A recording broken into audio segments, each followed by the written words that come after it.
Hey Jules, it's Brian. I'm on a plane and it's hijacked and it doesn't look good. I just wanted to let you know that I love you and I hope to see you again. If I don't, please have fun in life and live your life the best you can. Know that I love you and no matter what, I will see you again.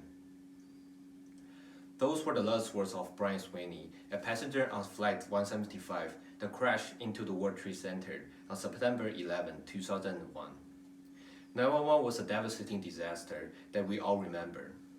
It was also an event that marked the increasing tension and aggression between the US and the terrorist aggression, Al-Qaeda. Since the late 20th century, the US has been evolving itself into the fears of Middle Eastern countries due to its rivalry with the Soviet Union to stop the spread of communism.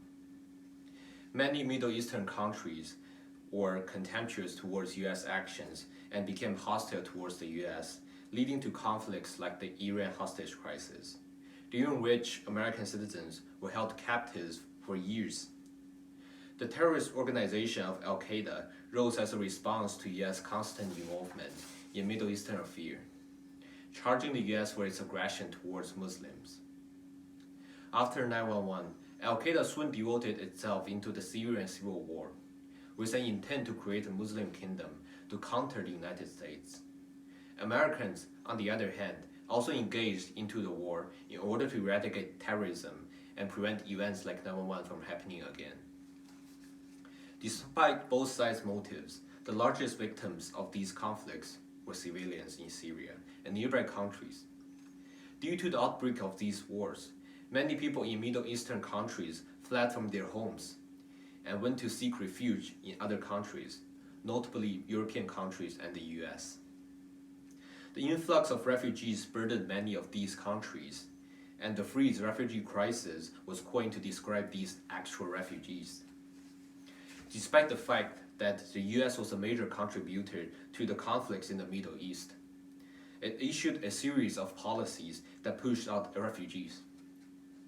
One of the first policies was the Immigration Reform and Control Act of 1986, which established stiff penalties against employers who knowingly hire, recruit, or refer to hire for any alien unauthorized work in the United States.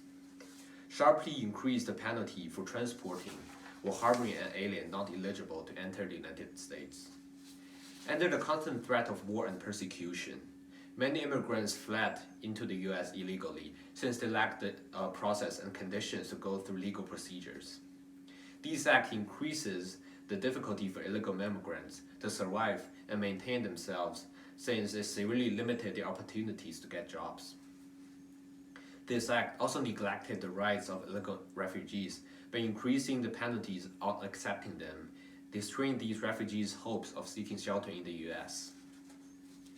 Another similar policy was the Illegal Immigration Reform Act of 1996, which mandated that immigrants who are unlawfully present in the United States for 180 days but under 365 days must remain outside the United States for 3 years unless pardoned. If they remained in the United States for 365 days or more, they must stay outside the United States for at least 10 years.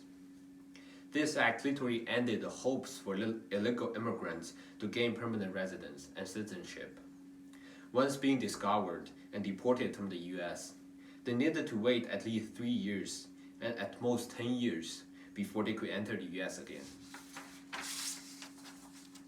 In addition to these acts, President Trump initiated a series of immigration reforms during his presidency. Expanded use of detention, limits on access to asylum, enhanced enforcement along the US-Mexico border, and the construction of a 2,000-mile border wall. His plans to construct a Mexican wall along the US-Mexico border was particularly absurd since its only effect was to keep out people in need of food and shelter from entering the country. These reforms by President Trump further undermined human rights and served as an insult to Mexican immigrants. Yet, despite all these negative reforms, there were also positive policies, such as the Deferred Action for Childhood Arrivals and Deferred Action for Parents of Americans. The former provided shelter for children entering the US without legal processes, while the latter granted residence for parents of these children. As the world experiences a period of turmoil, and as the major contributor of these conflicts, the US should open its doors to refugees to demonstrate its compassion as one of the most powerful nations internationally. Thank you.